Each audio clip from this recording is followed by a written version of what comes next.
ناظرین، اسرائیل، فلسطین، جارڈن اور شام جیسے تاریخی، مذہبی اور سیاسی لحاظ سے انتہائی حساس ممالک کے درمیان واقع ایک مقام ایسا ہے جو دنیا کے نقشے پر محض ایک نقطہ سا دکھائی دیتا ہے، مگر حقیقت میں یہ نقطہ نہیں بلکہ زمین پر موجود ایک عجیب، حیرت انگیز اور نہایت دل آویز قدرتی شاہکار ہے۔ ایک جھیل جو نہ صرف اپنی دلکشی میں بے مثال ہے بلکہ اپنے پس منظر، موجودہ سیاسی اہمیت اور مستقبل کی پیشن گوئیوں کی روشنی میں بھی پوری دنیا کی توجہ کا مرکز بنی ہوئی ہے۔ یہ وہی جھیل ہے جس پر اس وقت اسرائیل کا قبضہ ہے، اور اسرائیلی ریاست اس پر کنٹرول برقرار رکھنے کے لیے ہر ممکن حد، ہر طریقہ، حتیٰ کہ جارحانہ اقدامات سے بھی دریغ نہیں کرتی، اور ہو بھی کیوں نہ، کیونکہ یہ جھیل صرف پانی کا ذخیرہ نہیں بلکہ اسرائیل کے لیے ایک زندگی بخش شہرک بن چکی ہے۔ معاشی، عسکری اور روحانی ہر پہلو سے اس جھیل کی حیثیت اسرائیل کے لیے نہایت فیصلہ کن بن چکی ہے۔ یہ کوئی عام قدرتی منظر نہیں بلکہ تینوں بڑے الہامی مذاہب، یہودیت، عیسائیت اور اسلام میں اس جھیل کو غیر معمولی تقدس بھی حاصل ہے۔ یہ وہی جگہ ہے جس کے گرد تاریخ کے اوراق میں ایسے واقعات رقم ہیں جو عقل کو دنگ کر دیتے ہیں۔ اگر آپ اس جھیل کے ماضی و مستقبل پر تھوڑا سا بھی غور کریں تو اس کی تہہ سے نکلتے ہوئے اسرار و رموز آپ کو حضرت موسیٰ علیہ السلام کی ہجرت، حضرت عیسیٰ علیہ السلام کی نبوت، یہودیوں کی خفیہ سازشیں، حضرت عیسیٰ علیہ السلام کی دوبارہ آمد، یاجوج ماجوج کا خروج، دجال کا فتنہ اور قیامت کی ہولناکیاں سب کچھ نظر آنا شروع ہو جائیں گے۔ یہ جھیل صرف پانی کا جسم نہیں بلکہ یہ تاریخ، مذہب اور سیاسی فتنوں کا ایک خاموش گواہ ہے۔ اس کی لمبائی تقریباً 21 کلومیٹر اور چوڑائی 13 کلومیٹر کے لگ بھگ ہے، لیکن اس کا اثر اس کے حجم سے کہیں بڑھ کر ہے۔ یہودی اس جھیل کو اپنی مقدس زبان عبرانی میں یام کنیرت کے نام سے یاد کرتے ہیں، جبکہ عرب دنیا اور مسلم اقوام اس کو بحیرہ طبریہ یا بحر طبریہ کے نام سے پکارتے ہیں۔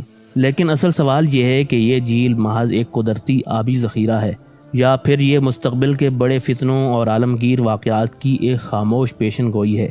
انگریزی زبان میں پوری دنیا میں اس تاریخی جھیل کو عام طور پر سی آف گلیلی کہا جاتا ہے، لیکن اس جھیل کی کہانی صرف ایک جغرافیائی مقام کی نہیں بلکہ یہ تو صدیوں پر محیط ایک ایسی داستان ہے جو آسمانی صحیفوں، معجزات اور تہذیبوں کے عروج و زوال کی گواہ بن چکی ہے۔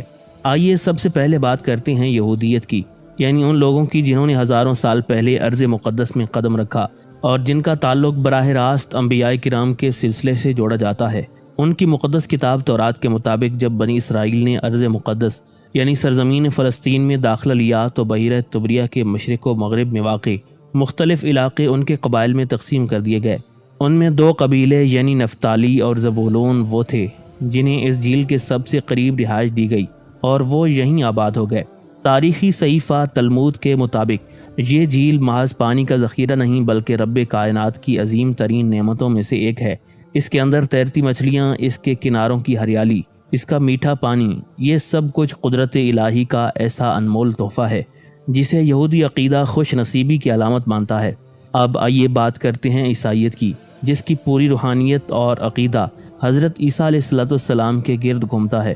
یہی وہ جھیل ہے جس کے نیلے پانیوں پر ایک ایسا واقعہ رونما ہوا جو قیامت تک ایمان والوں کے ایمان کو تازہ کرتا رہے گا۔ عیسائی روایات کے مطابق ایک موقع پر حضرت عیسیٰ علیہ السلام نے معجزانہ طور پر اس جھیل کے پانی پر چلتے ہوئے اپنے شاگردوں یعنی حواریوں تک رسائی حاصل کی۔ یہ حضرت عیسیٰ علیہ السلام کا ایک انتہائی اہم معجزہ تھا۔ بعد ازاں جب ایک ہولناک طوفان نے ان کی کشتی کو گھیر لیا اور ان کے حواری خوف سے لرزنے لگے تو حضرت عیسیٰ علیہ السلام نے ہوا اور پانی دونوں کو حکم دیا اور وہ طوفان فوراً تھم گیا۔ یہ محض قدرتی منظر نہیں تھا بلکہ ایک عظیم الشان معجزہ تھا جو آج بھی عیسائیت کی بنیادوں میں شامل ہے۔ آج بھی مسیحی دنیا اس جھیل کو نہ صرف مقدس مانتی ہے بلکہ اسے ایک ایسی روحانی علامت سمجھتی ہے جہاں زمین اور آسمان کے درمیان رابطہ قائم ہوا، جہاں ایمان لرزتا ہوا مضبوط ہوا اور جہاں خوف کے سمندر میں امید کی کرن نمودار ہوئی۔ اس جھیل کی زیارت کو یعنی اس مقدس مقام کی حاضری کو نہایت متبرک، روح پرور اور قلب کو سکون دینے والا عمل سمجھا جاتا ہے۔ یہی وجہ ہے کہ ہر سال دنیا بھر کے کونے کونے سے ہزاروں نہیں بلکہ لاکھوں عیسائی زائرین جہاں کا رخ کرتے ہیں۔ وہ اس جھیل کے کنارے کھڑے ہو کر اس منظر کو محسوس کرنا چاہتے ہیں جہاں کبھی حضرت عیسیٰ علیہ السلام نے پانی پر چل کر معجزے دکھائے، جہاں ایمان کو تقویت ملی اور جہاں آسمانی برکتیں زمین پر نازل ہوئیں۔ یہ سفر ان کے لیے صرف سیاحت نہیں بلکہ ایک روحانی فریضہ بن چکا ہے۔ اب اگر ہم تاریخ کے اوراق کو تھوڑا مزید پلٹیں اور پہلی صدی عیسوی میں جھانکیں تو ہمیں سن 72 عیسوی کا وہ خونی لمحہ دکھائی دیتا ہے جب رومن امپائر نے ٹائٹوس نامی اپنے مشہور سپہ سالار کی قیادت میں یروشلم پر خوفناک حملہ کیا۔ یہ حملہ محض ایک جنگ نہیں تھا بلکہ یہودیوں کے مذہبی، ثقافتی اور تہذیبی وجود پر کاری ضرب تھی۔ انہوں نے پورے شہر کو خاک میں ملا دیا، عمارتیں زمین بوس ہو گئیں، گلیاں خون سے سرخ ہو گئیں، اور سب سے اہم، یہودیوں کا دوسرا عظیم عبادت خانہ یعنی سیکنڈ ٹیمپل مکمل طور پر تباہ و برباد کر دیا گیا۔ اس سانحے کے بعد یہودی علماء، دانشور اور مذہبی پیشوا جنہیں ربی کہا جاتا ہے، بکھرتے ہوئے یروشلم سے نکل کر تبریہ کے قریب واقع ایک شہر میں جمع ہوئے۔ یہ شہر اس جھیل کے کنارے آباد تھا اور یہی مقام ان کے لیے عارضی پناہ بھی بنا اور فکری جدوجہد کا مرکز بھی۔ یہاں انہوں نے ایک عظیم الشان مذہبی اجلاس منعقد کیا جو صرف ایک نشست نہیں بلکہ یہودی تاریخ کا سنگ میل ثابت ہوا۔ اسی مقام پر انہوں نے تلمود نامی وہ مذہبی اور قانونی کتاب مکمل کی جسے آج تک یہودی قوانین کا مرکزی ماخذ سمجھا جاتا ہے۔ یہ صرف ایک تحریر نہیں تھی بلکہ بکھری ہوئی قوم کے لیے ایک نیا ضابطہ حیات تھا، ایک لائحہ عمل جس نے انہیں دوبارہ منظم ہونے کا راستہ دکھایا۔ اب اگر ہم مسلمانوں کی نظر سے اس علاقے کی اہمیت کو دیکھیں تو ہمیں پتہ چلتا ہے کہ ابتدائی اسلامی فتوحات کے دوران ہی یہ علاقہ مسلمانوں کے زیر اثر آ چکا تھا، اور یہ قبضہ محض فوجی فتح نہیں تھا بلکہ اس کے پیچھے ایک روحانی اور تاریخی گہرائی بھی موجود تھی۔ اسلام میں اس علاقے کو نہایت اہم سمجھا جاتا ہے کیونکہ یہی مقام بعد ازاں ان آخری دور کی علامات سے بھی جڑا ہوا ہے جن کا ذکر قرآن و احادیث میں بڑی وضاحت کے ساتھ کیا گیا ہے۔ یہ جھیل بحیرہ تبریہ صرف ایک قدرتی ذخیرہ آب نہیں بلکہ قیامت کی بڑی نشانیوں میں سے ایک بہت اہم اور ہولناک علامت کے طور پر جانی جاتی ہے۔ اسلامی عقائد اور احادیث مبارکہ کے مطابق یہ جھیل آخری زمانے کے ان فتنوں اور آفات سے براہ راست منسلک ہے جن کا ذکر ہمارے پیارے نبی صلی اللہ علیہ وسلم نے نہایت وضاحت سے فرمایا تھا۔ صحیح مسلم، مسند احمد اور دیگر احادیثی کتب میں یاجوج ماجوج کا تفصیلی تذکرہ موجود ہے، اور انہی احادیث میں نبی اکرم صلی اللہ علیہ وسلم نے فرمایا، اللہ تعالیٰ ایک وقت ایسا بھیج دے گا جب یاجوج ماجوج زمین پر ٹوٹ پڑیں گے، وہ ہر بلندی سے اس طرح اتریں گے جیسے کوئی تیز طوفان پھسل کر نیچے آئے۔ یہ قوم نہایت بڑی تعداد میں ہوگی، اور ان کا پہلا لشکر جب بحر تبریہ تک پہنچے گا تو وہ پورے جھیل کا پانی پی جائے گا، یہاں تک کہ کچھ باقی نہیں رہے گا۔ پھر کچھ وقت کے بعد ان کے مزید لشکر آئیں گے، اور جو کچھ تھوڑا بہت پانی یا گیلا کیچڑ رہ جائے گا وہ بھی اسے چاٹ ڈالیں گے۔ اور یہیں بس نہیں، ان کا تیسرا گروہ جب وہاں پہنچے گا تو خشک زمین، گرد و غبار اور خالی پیالے دیکھ کر کہے گا، کیا کبھی یہاں بھی پانی ہوا کرتا تھا؟ یعنی جھیل کا وجود ہی گویا ختم ہو چکا ہوگا۔ اس منظر کو قیامت کی ایک ایسی علامت کے طور پر بیان کیا گیا ہے جسے سن کر روح کانپ اٹھتی ہے۔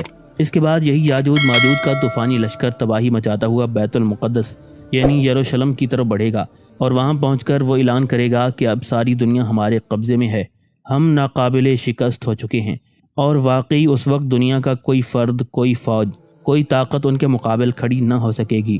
زمین پر ظلم و دہشت اور خوف کی ایسی فضا ہوگی کہ انسانیت لرز کر رہ جائے گی۔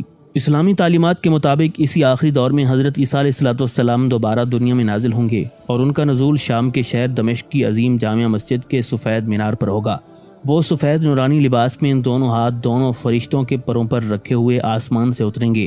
حضرت عیسیٰ علیہ السلام کا مشن صرف دجال کو قتل کرنا ہی نہیں ہوگا بلکہ وہ زمین پر عدل، امن، حق اور توحید کا بول بالا کریں گے، اور دجال کو وہ اس مقام پر قتل کریں گے جو فلسطین کی سرزمین میں واقع ہے اور جسے باب لود یعنی لود گیٹ کہا جاتا ہے۔ یہ وہی مقام ہے جس کے بارے میں روایات بتاتی ہیں کہ یہاں پر دجال کا فتنہ اپنے انجام کو پہنچے گا اور حق کی فتح کا سورج دوبارہ طلوع ہوگا۔ اگر عیسائی عقائد کی روشنی میں دیکھا جائے تو ان کے نزدیک بھی حضرت عیسیٰ علیہ السلام کا آخری ظہور صرف ایک روحانی واپسی نہیں بلکہ ایک عظیم اور فیصلہ کن جنگ کا پیش خیمہ ہوگا۔ عیسائی روایات کے مطابق وہ آخری اور عظیم ترین جنگ جسے آرمیگڈون کہا جاتا ہے اسی مقام پر لڑی جائے گی جو بحر تبریہ کے نزدیک واقع ہے۔ یہ جنگ صرف تلواروں اور ہتھیاروں کی نہیں ہوگی بلکہ یہ حق و باطل، نور و ظلمت، سچائی و فریب اور انسانیت اور شیطانیت کے درمیان وہ حتمی معرکہ ہوگا جس کا انتظار ہر مذہب اور ہر دور کے نیک دل انسان کرتے آئے ہیں۔ آرمیگڈون کا میدان دراصل زمین کا وہ مقام سمجھا جاتا ہے جہاں آسمان سے فیصلہ صادر ہوگا اور حضرت عیسیٰ علیہ السلام اپنی ربانی قوتوں کے ساتھ اس جنگ کی قیادت کریں گے تاکہ باطل کا ہمیشہ کے لیے خاتمہ ہو جائے۔ اب اگر ہم اس جھیل سے تھوڑا سا اوپر کی جانب نگاہ ڈالیں تو ہمیں گولان کی پہاڑیاں دکھائی دیتی ہیں، ایک ایسا خطہ جو صرف جغرافیائی اعتبار سے اہم نہیں بلکہ روحانی اور سیاسی طور پر بھی آنے والے فتنوں کا مرکز سمجھا جاتا ہے۔ آخری زمانے کی روایات کے مطابق یہی وہ علاقہ ہوگا جہاں دجال کی سرگرمیوں کا گڑھ قائم ہوگا۔ یہ علاقہ دجال کی مکاری، فریب اور شیطانی منصوبوں کا مرکزی اڈہ کہلائے گا، جہاں سے وہ اپنی گمراہ کن طاقتیں دنیا بھر میں پھیلائے گا۔ انتہائی دلچسپ اور المیہ پہلو یہ ہے کہ گولان کی یہ پہاڑیاں بین الاقوامی قوانین اور اقوام متحدہ کے مطابق شام کا حصہ مانی جاتی ہیں، لیکن سن 1967 کی جنگ کے بعد سے اب تک اسرائیل نے اس پورے علاقے پر زبردستی قبضہ جما رکھا ہے۔ اسرائیل نہ صرف یہاں سے پیچھے ہٹنے کو تیار نہیں بلکہ وہ اس خطے پر کسی بھی قسم کی بات چیت، سودے بازی یا عالمی مطالبے کو بھی یکسر مسترد کرتا آیا ہے۔ اس قبضے کے پیچھے صرف جغرافیائی یا عسکری فائدہ نہیں بلکہ ایک گہری روحانی پیش بندی بھی موجود ہے، کیونکہ اگر آپ غور کریں تو آپ پائیں گے کہ بحر طبریہ اور گولان ہائٹس دونوں ہی نہ صرف تینوں آسمانی مذاہب کے مقدس مقامات کے قریب واقع ہیں بلکہ مستقبل میں برپا ہونے والے بڑے فتنوں، آخری مارکوں اور روحانی انقلابوں سے بھی براہ راست جڑے ہوئے ہیں۔ آخر میں ہم ان تمام تفصیل سے یہ نتیجہ اخذ کر سکتے ہیں کہ بحر طبریہ اور اس کے اطراف موجود گولان ہائٹس صرف جغرافیہ، سیاست یا سیاحت کا حصہ نہیں بلکہ یہ انبیاء کرام علیہم السلام کی پیشن گوئیوں، آسمانی صحیفوں اور قیامت کے احوال کا وہ مرکزی دھاگا ہیں جو پوری انسانیت کی تاریخ کو ماضی، حال اور مستقبل میں جوڑتا ہے۔ گولان ہائٹس کے آس پاس موجود بہت سے مقامات ایسے ہیں جنہیں آخری زمانے کی اہم ترین نشانیوں سے جوڑا جاتا ہے۔ یہ وہ علاقے ہیں جنہیں حضرت عیسیٰ علیہ السلام کے نزول، یاجوج ماجوج کے خروج اور دجال کے فتنہ انگیز منصوبوں سے براہ راست منسلک سمجھا جاتا ہے۔ اب اگر ہم بحر طبریہ کی موجودہ حالت کو دیکھیں تو ایک انتہائی خوفناک اور قابل غور حقیقت یہ ہے کہ اس جھیل کے پانی کا مسلسل کم ہونا، اس کا خشک ہوتے جانا بھی قیامت کی بہت بڑی اور واضح نشانیوں میں سے ایک نشانی سمجھا جاتا ہے۔ اس کا ثبوت ہمیں براہ راست سرکار دو عالم صلی اللہ علیہ وسلم کی ایک مشہور و معروف حدیث میں ملتا ہے جسے محدثین نے حدیث جساسہ کے نام سے نقل کیا ہے۔ یہ حدیث کئی پہلوؤں سے نہایت عجیب، تجسس خیز اور ایمان کو جھنجھوڑ دینے والی ہے، کیونکہ اس میں دجال، یاجوج ماجوج، بحر طبریہ اور قیامت کے قریب پیش آنے والے خوفناک مناظر کا ذکر انتہائی واضح انداز میں موجود ہے۔ روایت کچھ یوں ہے کہ ایک صحابی حضرت تمیم داری رضی اللہ تعالیٰ عنہ جو اسلام قبول کرنے سے پہلے نصرانی تھے، ایک روز نبی کریم صلی اللہ علیہ وسلم کی خدمت میں حاضر ہو کر اپنے ایک حیرت انگیز بحری سفر کا واقعہ سناتی ہیں۔ وہ فرماتی ہیں، یا رسول اللہ صلی اللہ علیہ وسلم، ہم کئی لوگ ایک کشتی میں سوار ہو کر ایک طویل سمندری سفر پر روانہ ہوئے۔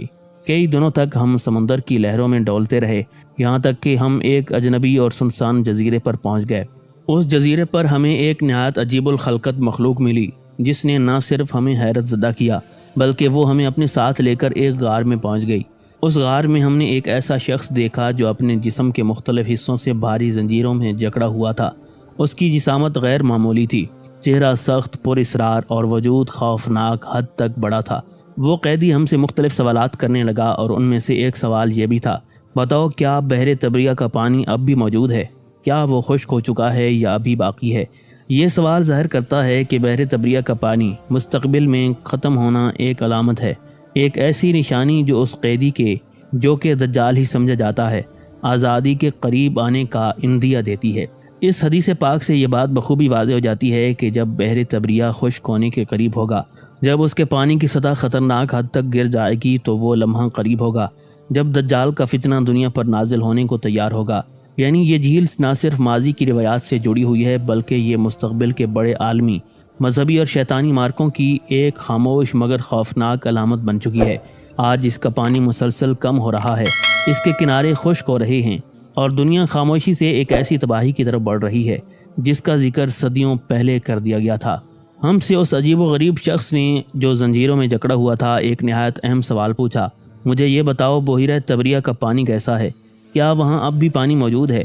ہم نے جواب دیا، جی ہاں، اب بھی بحیرہ طبریہ میں وافر مقدار میں پانی موجود ہے، جھیل مکمل طور پر خشک نہیں ہوئی۔